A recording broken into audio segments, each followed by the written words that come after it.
Então vamos dar sequência à nossa disciplina, né, de anatomia básica. Nós falamos nos 2 ou 3 meses passados, nós começamos com o sistema locomotor, falando sobre ossos, né? Começamos com ossos, depois fomos para as articulações e vamos dar sequência agora com o sistema muscular. Para sistema muscular, nós temos aí o nosso professor André Matheus, que trouxe algumas observações, alguns slides, para que nós, todos do grupo, tanto os monitores, como também os alunos que estão participando dessa aula, possam tirar suas dúvidas e discutir sobre esse tema que é bastante palpitante na vida do aluno, né, quando ele ingressa na Faculdade de Educação Física, haja vista que o sistema muscular ele tem assim uma correlação, né? Se tivesse uma correlação direta com o movimento, né? Com a sinestesia. Então, o professor André Matheus, por favor, exponha os seus slides, as suas ideias que você pensou para essa aula. Bom dia, pessoal. A gente conversou aí se reuniu com os monitores, a gente vai definir mais ou menos a linha de aula. E essa primeira aula a gente vai fazer uma contextualização do sistema muscular, né? Para a gente entender, para a gente se aprofundar nas próximas aulas aí. Mas vocês lembram do aparelho locomotor que foi comentado na primeira aula de anatomia nossa? A gente tem o sistema passivo. Alguém sabe me dizer qual que eram os dois sistemas que compõem o sistema passivo no aparelho locomotor? Passivo era o sistema articular e o sistema ósseo, e o ativo era o sistema muscular, né? Isso aí, a gente vai entrar agora no sistema muscular. E alguém lembra por que o osso é vivo? Tirando o Iago aí, alguém mais sabe me dizer? Porque ele tem células vivas. Porque ele tem células, isso aí. E aí, a gente, para pensar no corpo, a gente pensa lá na menor estrutura que a gente tem, a célula. E aí a gente pensa que uma célula, um agrupado de células forma um tecido. Dessa forma, vários tecidos formam um órgão. Vários órgãos compõem o sistema. E o sistema compõe o nosso corpo, certo? E aí, pensando dessa maneira, a gente bolou uma definição para sistema muscular. Aí eu deixei 2 lacunas aí para a gente preencher. Definição de sistema muscular. Um espaço que, quando estimulado, gera...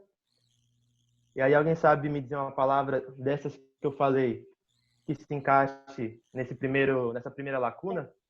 Gera contração. Na primeira lacuna. Tecido? Seria um tecido. Um tecido que, quando estimulado, gera... Movimento. Movimento. Essa é uma definição que a gente tem de sistema muscular. Então, para a gente entender o sistema, a gente tem que ter uma definição bem clara do sistema. E aí, do lado, eu trouxe algumas imagens para a gente ilustrar. Mas, como a gente comentou, o músculo é a parte ativa do sistema locomotor. E ele é o responsável por produzir força biomecânica, por gerar contração, gerar movimento. Só que a gente não pode pensar no músculo somente no músculo estriado esquelético. Só no músculo que a gente realiza o movimento voluntário. A gente tem outras características no músculo. A gente tem o músculo estriado cardíaco e o músculo liso. O primeiro eu acho que fica muito fácil da gente entender, mas o músculo estriado cardíaco, ele se encontra onde? Alguém tem um palpite aí? Coração. No miocárdio, no coração. O músculo estriado esquelético, ele se une, o nome já diz, A qual estrutura do nosso corpo? Aos Tá ligado? ossos. Ao sistema esquelético. E o tecido músculo liso, onde a gente pode encontrar? Alguém tem uma noção? A gente começar a Os contextualizar. órgãos. Nos órgãos, intestino, estômago. Nos órgãos ocos, eles formam a parede dos órgãos ocos e dos vasos sanguíneos. E a gente começa a ver que eles têm estruturas diferentes, né? A gente viu que tem nomes diferentes: músculo estriado cardíaco, músculo estriado esquelético, músculo liso. É uma informação também interessante, que compõe 50% do nosso peso corporal, sendo ele 40% do nosso composto pelo músculo estriado esquelético, o restante cardíaco e o liso. Mas a gente vai agora falar um pouco mais de cada um deles. André, O músculo, obrigado. Volta um pouquinho esse slide aí, só para a gente poder discutir um pouco mais sobre o que você comentou, né? Corroborar mais com você, e aí os nossos monitores também, né? Que tiverem alguns detalhes que quiserem comentar nos slides do André, seria importante para a gente poder abraçar não a maior quantidade de informações, mas sim buscar mais exemplos, né? E ajudar aqui várias cabeças é melhor do que uma. Então, o que acontece? Então, o André deixou bem claro para vocês que agora o nosso estudo passa o quê? Passa a buscar informações sobre um tipo de tecido, né? Um tipo de tecido que é formado por células, né? Todas as células que estão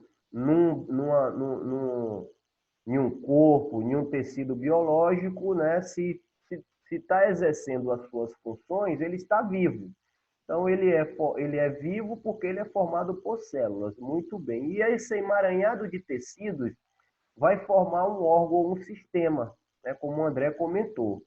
E esse sistema, essas células, para que eu possa ter as diferenças que nós observamos, e chamando a atenção o que o André comentou sobre quais são, né, os sistemas ativos e passivos. O sistema passivo, e o Iago respondeu que é a articulação, que são as articulações e os ossos, o tecido ósseo, ele é passivo porque na sua formação, né, na sua formação celular, nós temos células especiais para aquele tipo de função daquele sistema. Então, o tecido ósseo, a função do tecido ósseo é justamente dar rigidez, né, e dar todo o arcabouço do ser humano, né, do indivíduo biológico.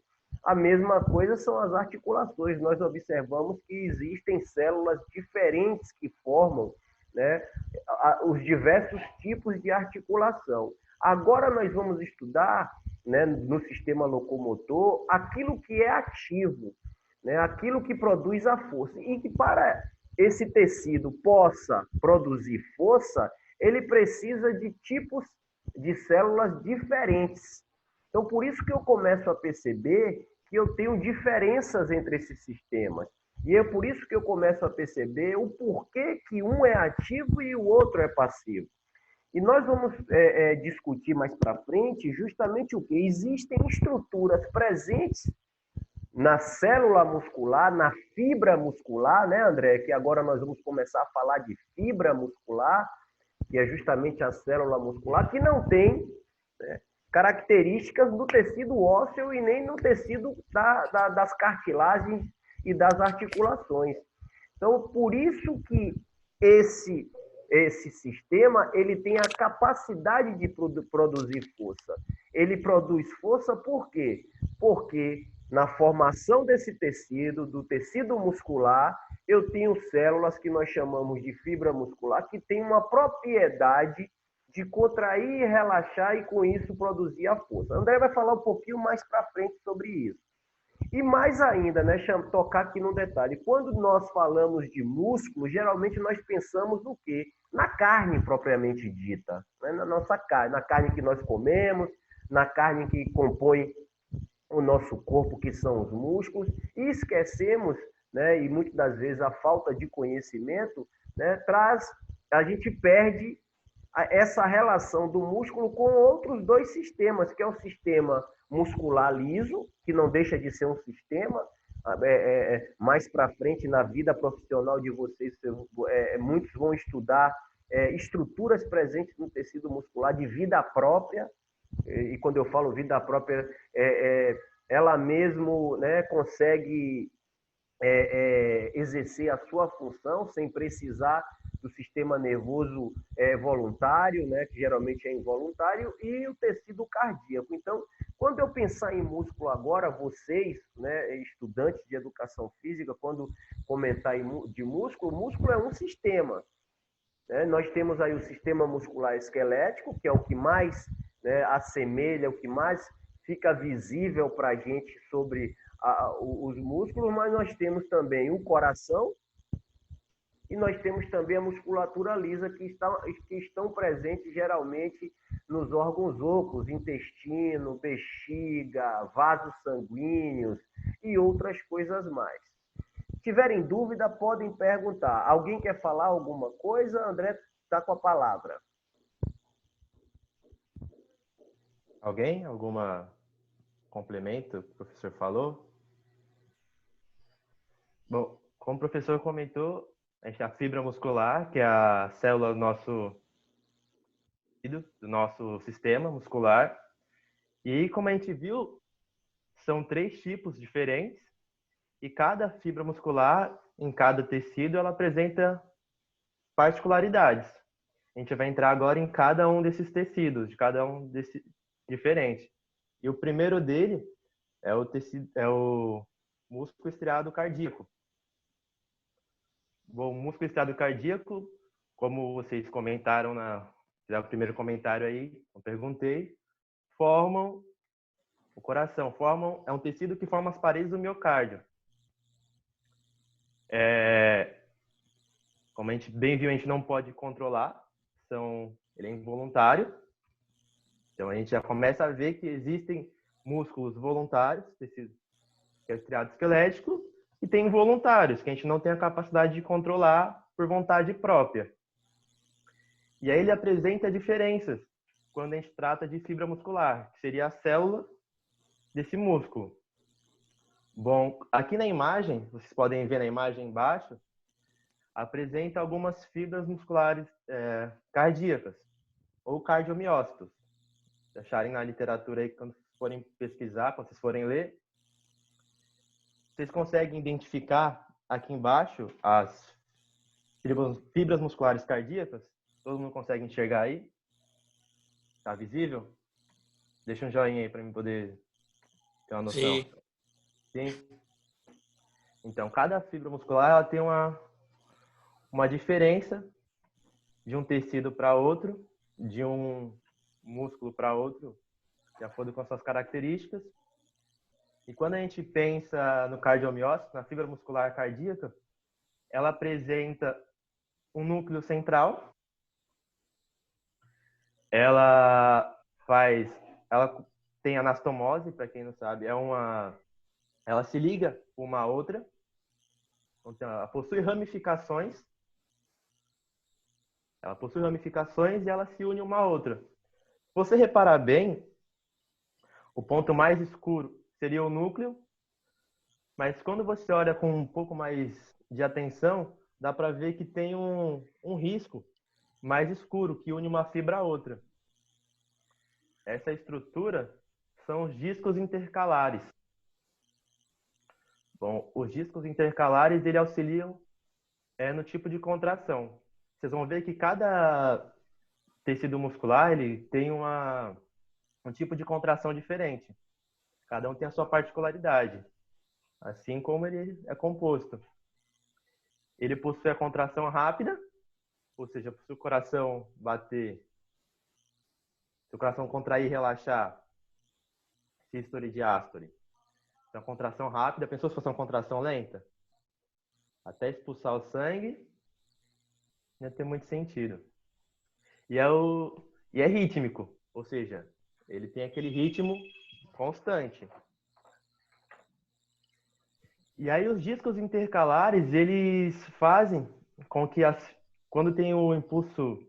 Lembra que eu falei do estímulo na definição dele? Para gerar movimento? Então, quando tem esse estímulo, ele... Vou ligar o telefone aqui de casa. Pronto, liguei. Quando ele tem esse estímulo, faz com que as fibras elas se contraiam como um todo.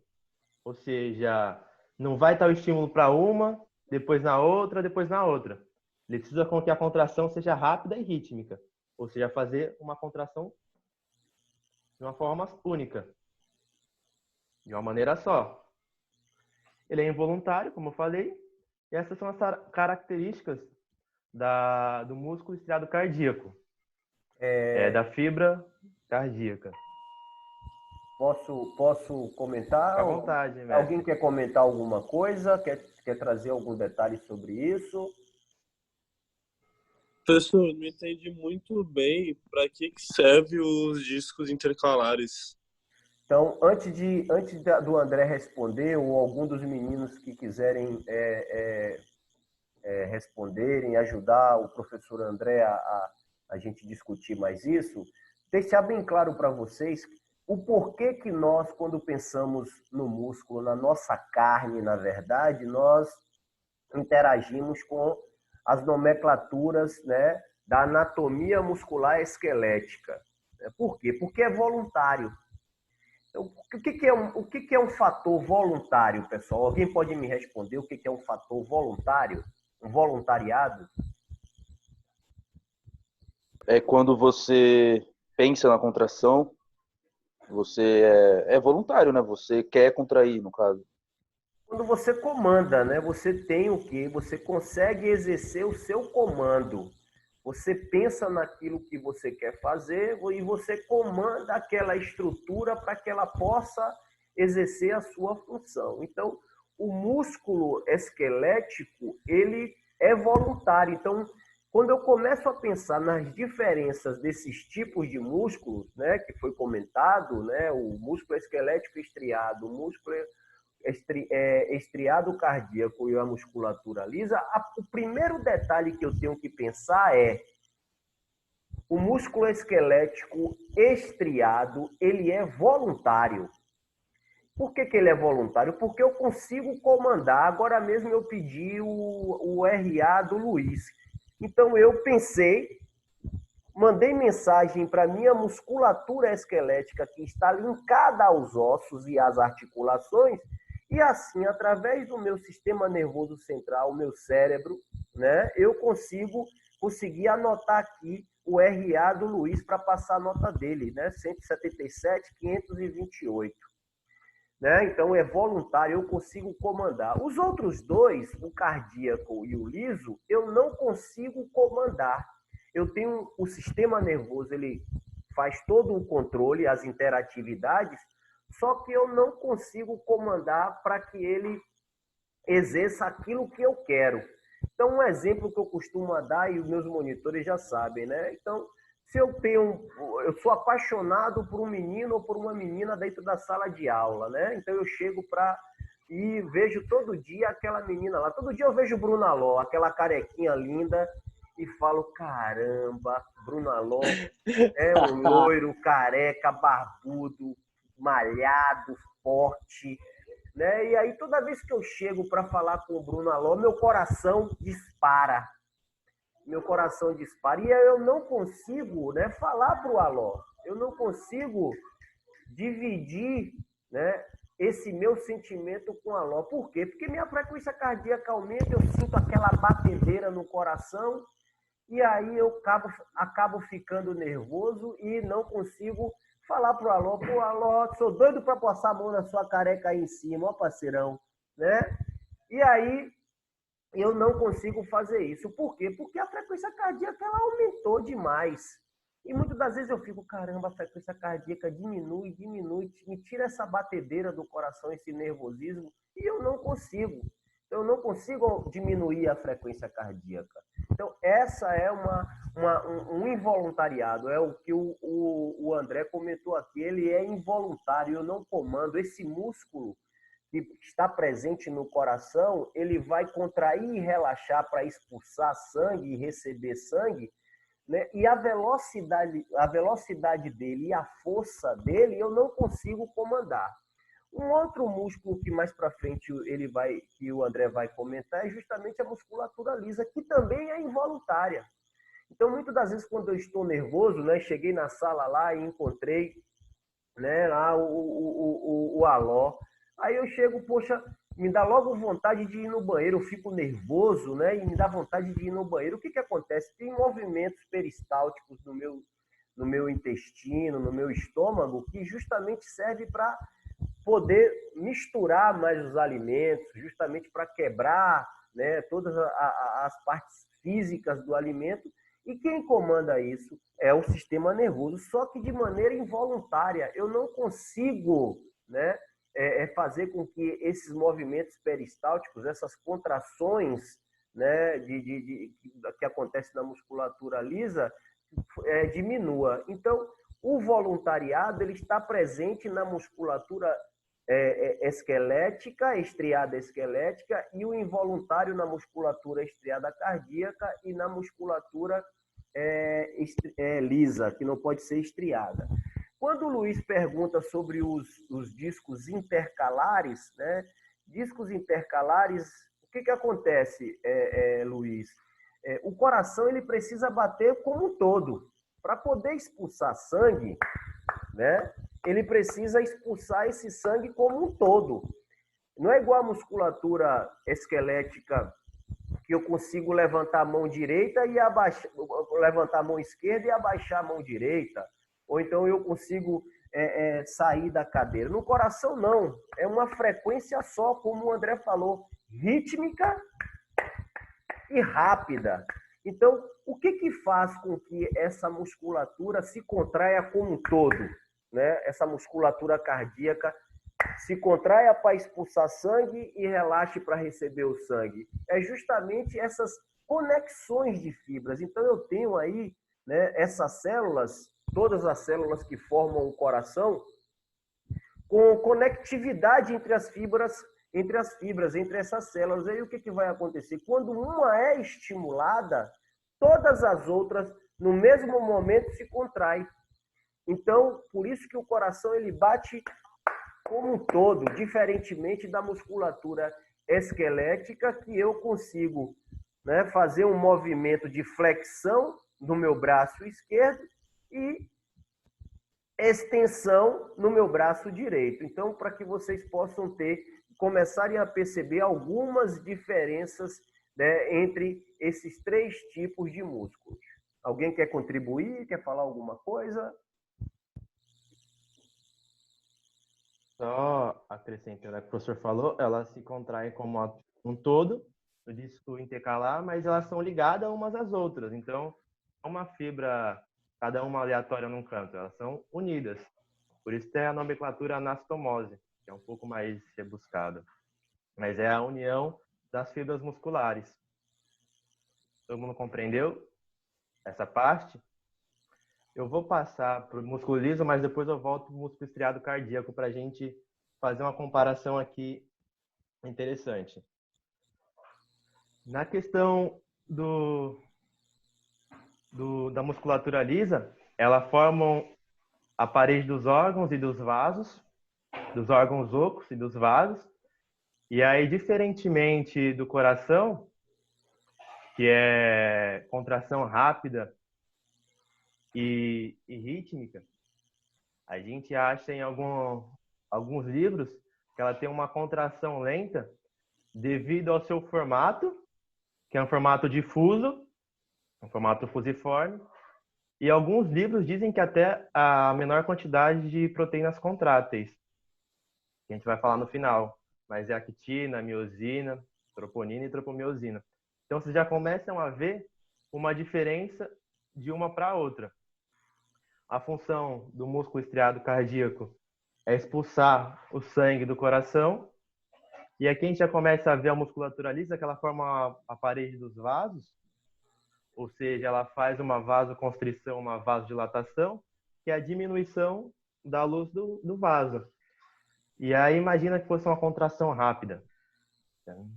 Não caberia aí. E formam a parede dos órgãos. Imagina, o seu professor falou do sistema digestório aí, a gente tem o esôfago como exemplo. Ele sempre dá esse exemplo também.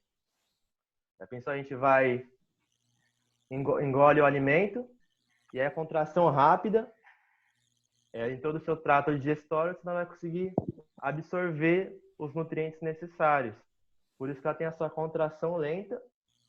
O seu formato também contribui com isso.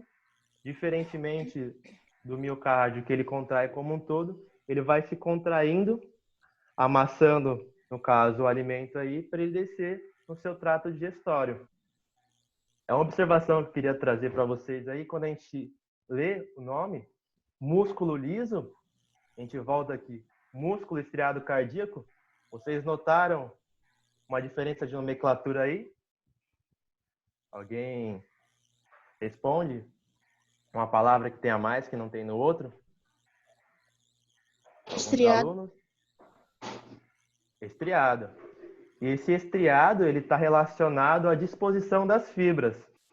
Quando a gente fala da musculatura estriada cardíaca, você pode notar aqui na imagem abaixo, quando você pensa em estria, você logo relaciona a estria lá que tem no corpo lá, mas é a disposição das fibras que elas estão. Então tá uma em paralelo à outra.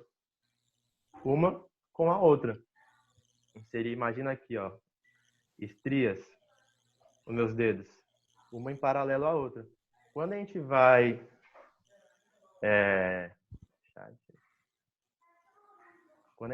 para o músculo liso, diferentemente da musculatura estriada cardíaca, eles estão em aglomerado. Então, é outra disposição de fibras. Então, ela se contrai um pouco, um aglomerado, depois o outro, e assim vai empurrando o alimento. Igual o vaso. Ele se contrai, para cá, mais. Contrai e relaxa. Deu para ter essa percepção diferente? E, semelhantemente ao músculo estriado cardíaco, ela é involuntária. O professor falou do sistema nervoso lá. Então, o sistema nervoso autônomo, ele controla essa musculatura. A gente não controla, que é involuntária. E também semelhante ao músculo estriado cardíaco, ele tem um núcleo central na sua fibra muscular lisa. Alguém tem alguma dúvida em relação a esses dois tecidos?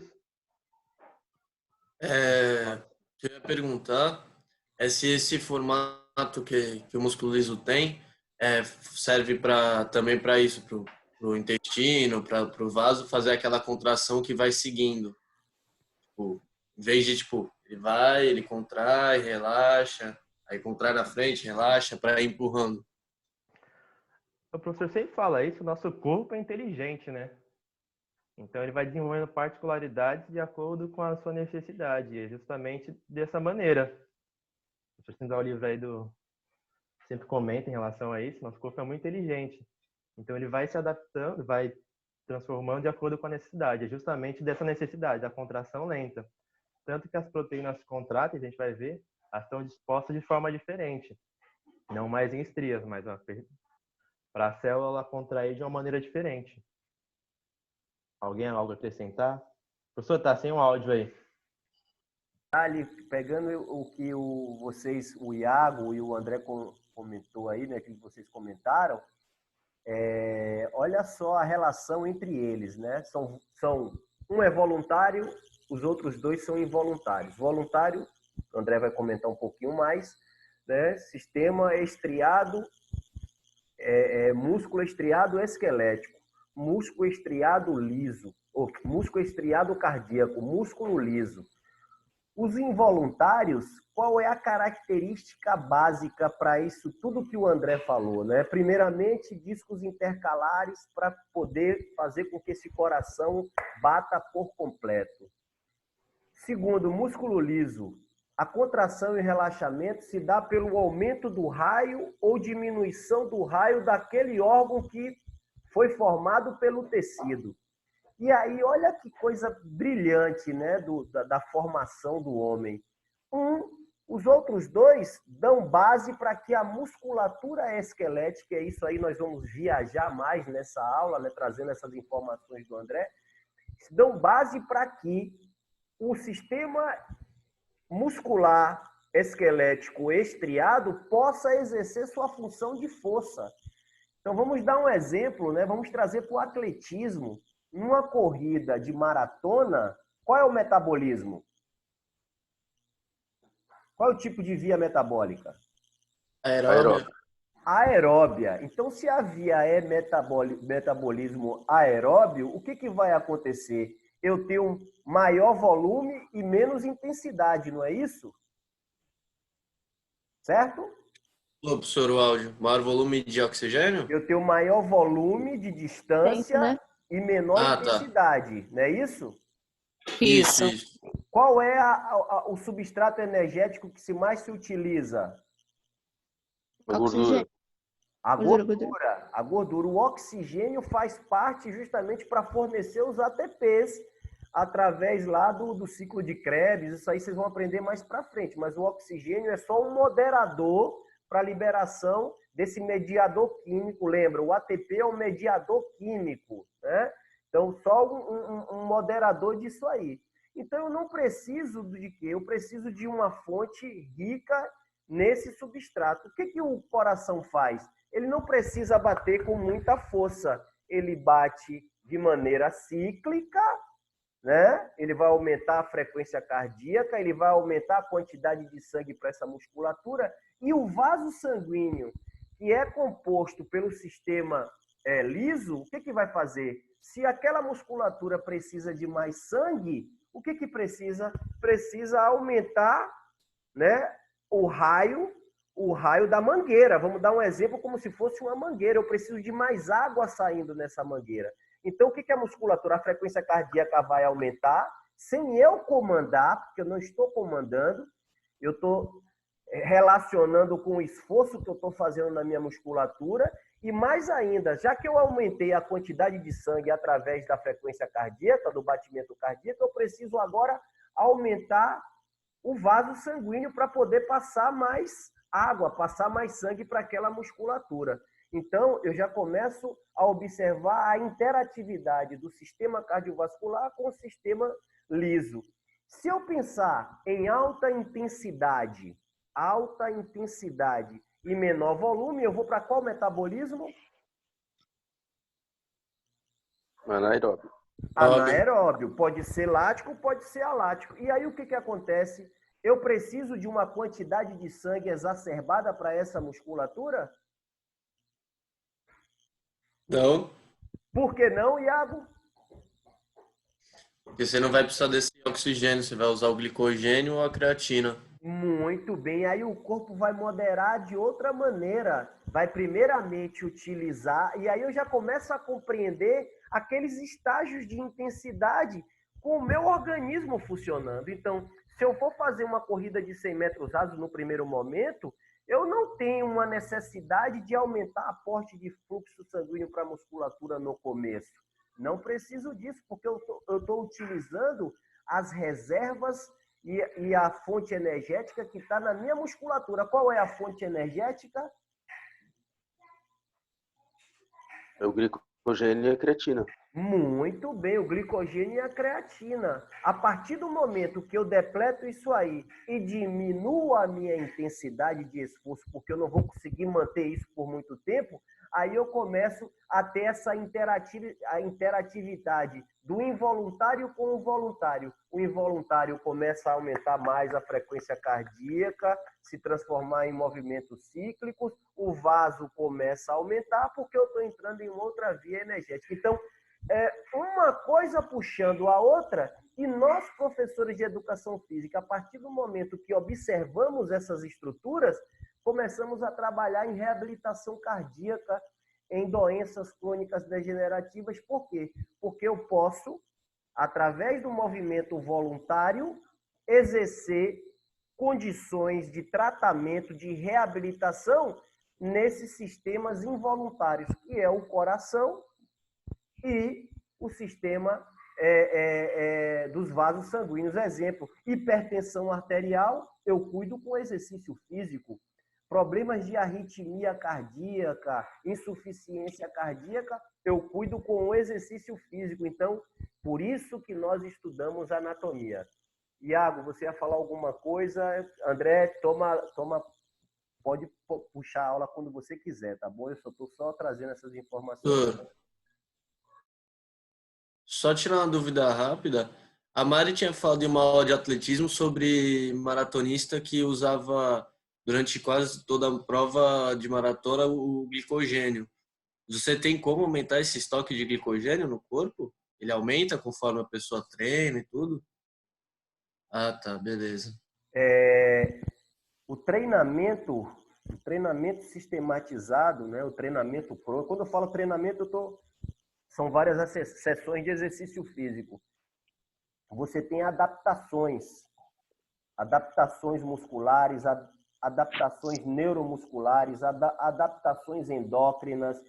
Da mesma maneira que você consegue captar mais glicogênio, às vezes é a captação, às vezes é também o aporte de carboidrato que você dá. Então, nós temos que observar vários fatores, né? Não adianta você treinar e você não se alimentar direito. Não adianta você treinar e se alimentar de uma maneira diferente do que é condizente com o substrato energético. E outra coisa, quando você treina, a depender do tipo de treinamento, vamos dizer, o maratonista hoje que a Mariana comentou, e ela comentou certo, hoje ninguém ganha uma prova de maratona de 2 horas e 2 minutos só no metabolismo aeróbio na via do substrato energético. Ele vai ficar naquele limiar lá, na curva, no limiar entre o que é anaeróbio e o que é aeróbio. E aí você tem uma predominância de queima de glicogênio. Muitas das vezes, o que sustenta a eficiência desse maratonista é a reserva de glicogênio dele, né? Porque aí, quando essa reserva de glicogênio cai, você tem a diminuição da glicose e o corpo pode lançar mão de outras coisas. Então, quando você treina e treina de maneira específica com esse tipo de conhecimento que vocês estão aí trazendo, você consegue, né, aliar vários fatores, entre eles alimentação, o tipo de alimentação, né, que você vai para você voltar a estocar mais, né, o glicogênio, tanto muscular como hepático, como também a utilização, as enzimas que utilizam isso, né? Então, um exemplo, todo mundo sabe o que é enzima aí no grupo? Não? Enzima nada mais é do que proteínas produzidas no meu corpo que aceleram o metabolismo. Então, eu costumo dar esse exemplo para todos os meus alunos. Eu vou para Salvador todo final de ano. Então, se eu for de ônibus, eu vou gastar 2 dias e 1 noite para chegar a Salvador. Se eu pegar uma enzima, que é o avião, uma proteína, o que eu faço? Eu saio daqui em 2 horas, eu estou em Salvador. Então, a enzima é o avião, que acelera o meu percurso. Então, não adianta só você comer, você tem que treinar justamente para o quê? Potencializar essas enzimas que vai acelerar a oferta desse tipo de energia a um esforço propriamente dito. Posso fazer um comentário? E aí, tá mutado, vamos falar. E aí a gente começa a pensar, e algo que você falou aí também, e que o professor comentou sobre a glicose, que ela cai durante o exercício, né, o substrato energético, e a gente começa a entender porque, por exemplo, se eu vou na piscina do Santa ali, os nadadores eles estão lá durante o treino, um treino de 2 horas e meia, numa intensidade alta, porque a atleta faz isso, e aí a quantidade de energia no sangue deles, de glicose, ela cai. E aí a gente entende por que eles têm uma garrafinha. Muitas vezes você fala, o que tem? Tem malto. Malto é nada mais do que glicose. Então, eles vão suplementando isso durante o treino para esse nível de glicose deles não cair. Porque se cai performance. E além de cair performance, eles começam a lançar mão de proteína para transformar em energia. E aí você perde performance e você perde musculatura também. Então, a gente começa já a entender por que algumas dessas coisas acontecem. Legal. Quando o nível de glicose cai durante o exercício, é quando quando ocorre o catabolismo ou não tá ligado diretamente a isso? Está relacionado a isso também, mas está relacionado a outros fatores, como, por exemplo, liberação de hormônios. Se você tem aí, começa uma liberação de cortisol, por exemplo, você tem já um catabolismo mais acelerado, porque é um hormônio que é catabólico. Mas também tem a ver com o nível de glicose, porque se a taxa cai, o seu organismo ele começa a entender que ela está baixa, e aí ele começa a utilizar outros substratos, e aí a gente tem como substrato gordura e proteína, ele começa a utilizar desses substratos para transformar em energia. Como o professor está fazendo ali, é um balanço. Baixou a glicose, então eu vou usar a proteína para elevar a glicose para ficar tudo nivelado. Beleza, valeu. Aí, e se deu para entender, espero que tenha dado para entender. Excelente, Santana, excelente. A gente viu aí que a contração, que a musculatura que a gente falou até agora, ela corrobora aí para a gente chegar onde a gente chega agora, que é no músculo estriado esquelético, né? A questão de nutrir esse músculo para realizar a contração. Quando a gente trata de músculo estriado esquelético, a gente vê aí também as características dele. Ele é ligado ao sistema esquelético, ou seja, é o que realiza a força biomecânica para a gente contrair e relaxar a musculatura, né? Diminuir e aumentar o ângulo de movimento, o grau de movimento. Como foi falado, ele é o único que é voluntário, que a gente consegue controlar. Diferentemente dos que a gente tratou até agora, que as fibras eram curtas, que as fibras eram fusiformes, as fibras do músculo estriado esquelético, as células elas são longas, ou seja, não é mais curta, ou seja, tem uma fibra que vai do começo do bíceps até o final do bíceps, a gente realizar a contração. E ela, diferentemente dos outros que possuem núcleos centrais, ela possui núcleos periféricos. Está relacionado a outros fatores. Também, quando a gente realiza tem contração rápida, mas quando a gente realiza um treino aí, mas a gente vai treinar, o pessoal pergunta muito, né, a questão de hipertrofia, de ficar grandão aí. Imagina que o núcleo realiza questão de síntese proteica, essas coisas. Se a gente tivesse um núcleo só, por toda a fibra que é longa, então a gente precisa de vários núcleos periféricos para ordenar toda essa fibra, né? Quando a gente trata de músculo estriado esquelético, a gente possui mais de 600 aí no nosso corpo, mas quando a gente vai estudar a nossa anatomia, a gente estuda aproximadamente bem menos.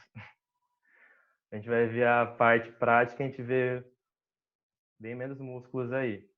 A gente vê aproximadamente uns 80, 90. É isso? É uns 80. É isso, às vezes, mas é nessa média aí. É uns 80. Só para vocês terem uma noção de como ocorre. E a gente vê, eu coloquei embaixo, um corte longitudinal e um corte transversal, para a gente ver como ocorre a disposição das fibras, né? O formato de estrias, a gente pode ver os núcleos periféricos na fibra muscular e também na outra imagem um corte transversal, né? Que cortou o músculo no meio. A gente vê a disposição das fibras. Fazer algum comentário, professor? A nomenclatura dos músculos, nós temos mais de 600. Né? Nós vamos estudar aí 86, 80 músculos. Os que são mais básicos para a nossa prática no trabalho. Né? Isso não quer dizer que vocês não possam vasculhar e adentrar em outros tipos de músculo. Então, quem trabalha com musculação é importante ter essa relação mesmo da musculatura e outras coisas mais. Então, por isso que nós não vamos cobrar esses 600 músculos, né? E já está mais do que catalogado na literatura todos esses tipos de músculo, fácil, né? Quem gosta de pegar e decorar isso, né? Um atlas te traz muito bem essas informações.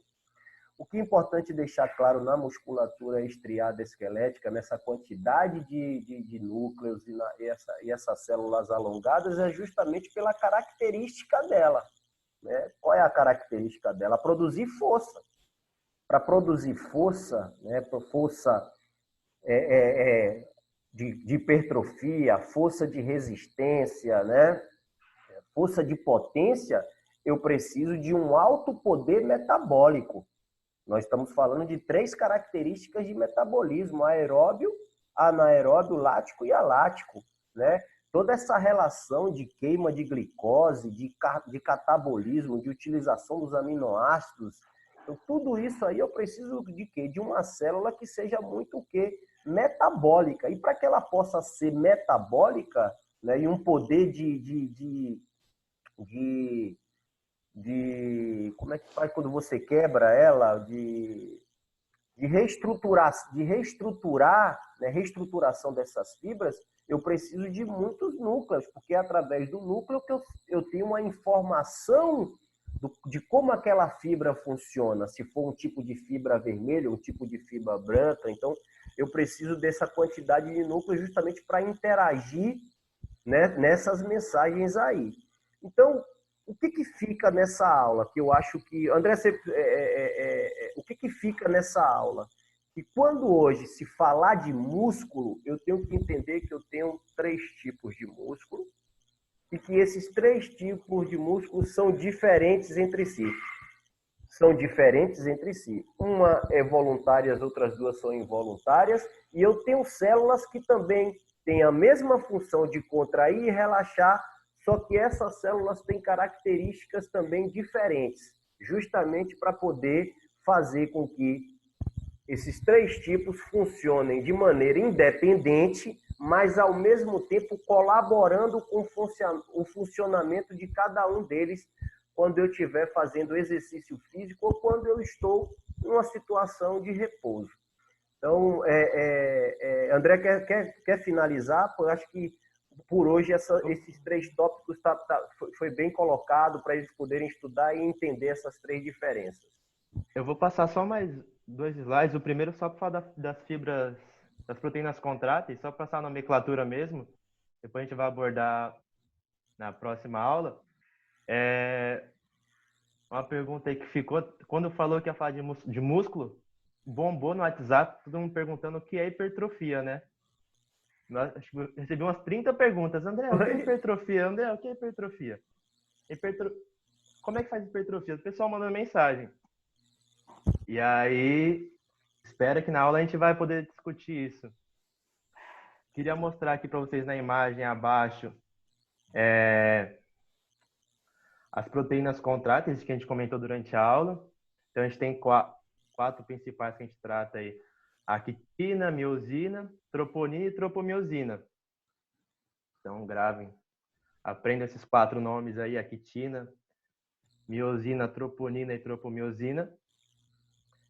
Elas atuam de forma de deslizamento uma sobre as outras. Então, é dessa maneira. E aí, alguém sabe me dizer só por alto assim, o que seria hipertrofia? Todo mundo perguntou lá. Eu sei. Duplicar a fibra muscular. Eu duplico a fibra muscular. Não, só aumenta. Oh, consciência crítica, eu gosto assim. O que acontece se eu duplicasse a fibra muscular e eu virar o Hulk? Tô treinando lá. Só não podia ficar verde. Então você tem um aumento nas proteínas contráteis, né? O Aló, ele deixou só para finalizar, o Aló ele fez uma tabela para a gente dar uma olhada depois, sintetizando o que foi falado em aula. E aí depois, se a gente quiser preencher, fica a critério aí, ó. Perfeito, perfeito, Aló. Eu acho que vale muito a pena o pessoal frisar bem nessa tabela, porque pelo menos para mim foi o que me ajudou muito a estudar isso quando teve a matéria. Deu para entender muito bem a divisão de cada tipo de músculo. Tira um print da tela aí e preenche, é fácil, dá um printzinho na tela. Isso, dá um print muito bom, dá um print na tela e aí próxima aula nós vamos responder sobre isso, né? Vamos finalizar a aula agora, André, porque nós temos agora uma reunião científica, né? Que é o farmacêutico Valber, ele já está colocando aqui. E na próxima aula nós damos sequência ao racional do professor André. Certo, só para finalizar, eu deixei aí mais ou menos algumas coisas para a gente